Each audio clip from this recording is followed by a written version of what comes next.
যারা একেবারেই ভাজা পোড়া খেতে চাচ্ছেন না এবং সাথে হেলদি কিছু কিংবা চটপটা কিছু খেতে চাচ্ছেন, তাদের জন্য এই ডিমের স্যালাডটা হতে পারে একটি অমৃত। বেসিক্যালি আমি ডিমটাকে কুচি করে স্যালাডের সাথে মিক্স করি, বাট আজকে নাবিলার ডিমান্ডে আমি এটাকে এভাবে সার্ভ করছি। আমি টমেটো কুচি, ধনেপাতা কুচি এবং বিট লবণের সাথে চিলি ফ্লেক্স দিয়ে এটাকে চটকে নিব। আমি এর মধ্যে একটু সামান্য চাট মশলা দিয়ে নিয়েছিলাম। চাট মশলাটা দিলে এটার টেস্টটা আরও বেড়ে যায়। এটা এখন আমি ভালো করে মাখিয়ে নিব।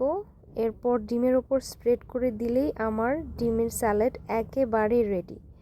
এটা দেখতে যতটা মজাদার হয়েছে, আমি গ্যারান্টি দিয়ে বলছি, এটা যারা ডিম পছন্দ করেন না, যারা একেবারেই ডিমের গন্ধ নিতে পারেন না, তারা একবার এভাবে ট্রাই করে দেখুন, অনেক ভালো লাগবে। আর যারা ডায়েটে আছি তাদের জন্য তো এটা ব্লেসিং।